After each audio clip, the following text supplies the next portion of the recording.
তেওঁ বাহিৰৰ প্ৰতিনিধি হিচাপে আমি চালনী বুলিয়ে ক'ব লাগিব। গতিকে আমি তেওঁক সেইকাৰণে নিবিচাৰোঁ আৰু আমি বিচাৰিছোঁ মাত্ৰ আমাৰ স্থানীয় ব্যক্তি অলকনাথ দেৱক। গতিকে তেওঁৰ ওপৰত অভিযোগ এইটোৱে যে তেওঁৰ ডেনিয়েল তপন নামৰ কোনো এগৰাকী ছাত্ৰ নেতাৰ ওপৰত হত্যাৰ অভিযোগ আছে। গতিকে আমাৰ তাতে আদিবাসী জনগোষ্ঠীৰ যিখিনি মানে আমাৰ জনসংখ্যা আছে ছেকেণ্ড পজিশ্যনত আছে। গতিকে আমাৰ ভয় হয় যদি তেওঁ আকৌ আহে সেই মানে পুৰণা কেছেটখনে আকৌ বাজিব। গতিকে আমি ভাবিছোঁ সমষ্টিটো হেৰুৱাব লাগিব। তিহাৰ জেলতো তেওঁ যিহেতুকে জেল খাটিছে ডেনিয়েল তপনৰ হত্যাৰ অভিযোগত।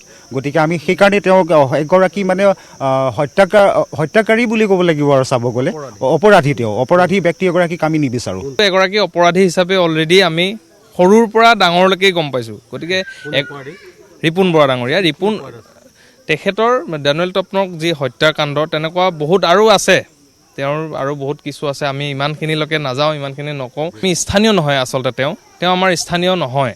তেওঁ সুদূৰ গহপুৰৰ পৰা আহিছে। তেওঁ যদি নিজৰ সমষ্টিটো এৰি পেলাই 170 কিলোমিটাৰ আমাৰ বৰচলা সমষ্টিত আহিছে, গতিকে আমি কেনেকৈ আঁকোৱালি ল'ম?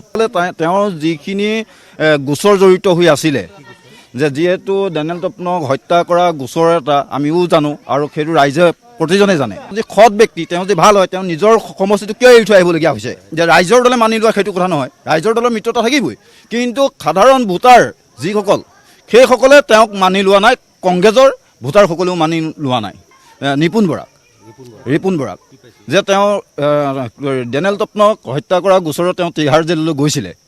কংগ্ৰেছ দলৰ ভোটাৰসকলে মানি ল'ব বিচৰা নাই আৰু তেনেস্থলত আমি ৰাইজে দলে কেনেকৈ? গতিকে আমি কোনো কাৰণত সেইটো মানি লোৱা নহয়। ৰিপুণ বৰা ইতিমধ্যে আদিবাসী এজন নেতাক ডেনিয়েল তপনক হত্যাত তেখেতে জড়িত আছে আৰু তেখেতে জেল খাটি আহিছে তিহাৰ জেলত। গতিকে তেনেকুৱা ব্যক্তিক আমি এমাহৰ আগতে তেওঁ গহপুৰৰ পৰা আমাৰ বৰচলা সমষ্টিত আহি প্ৰচাৰ চলাই আছে। তেখেতক আমি বহুত ৰাইজে চিনি নাপায়। গতিকে তেনেকুৱা ব্যক্তিক আমি বৰচলা সমষ্টিত আমি প্ৰতিনিধিত্ব হিচাপে নিবিচাৰোঁ। 150 কিলোমিটাৰ তেওঁ আহি বৰচলা সমষ্টিৰ কোনো অনুষ্ঠান প্ৰতিষ্ঠানৰ লগত চিনাকি নাই, জড়িত নহয়। তেওঁ সমষ্টিৰ চাৰিটা কোনেই ভালকৈ নাজানে। ৰিপুণ বৰা হাৰিব, এইটোৱে স্পষ্ট কথা। তেওঁ শিক্ষামন্ত্ৰী আছিল, শিক্ষামন্ত্ৰী হৈ থাকোঁতে মেট্ৰিক পৰীক্ষাৰ পেপাৰ গৰুৱে খাইছিল। গতিকে ইমানখিনিয়ে তেখেতৰ দায়িত্ব, ইমানখিনিয়ে তেওঁ মানে চিনচিয়াৰ। গতিকে তেনে এজন মানুহক আমি বৰচলা সমষ্টিয়ে কেতিয়াও নিৰ্বাচিত কৰিব নিবিচাৰোঁ। তেওঁতো অহা যোৱা চলিয়ে থাকে। আকৌ কংগ্ৰেছে ভয় খাই আছে, কিজনী প্ৰাৰ্থিত্ব নিদিলে আকৌ বেলেগলৈ যায় বা।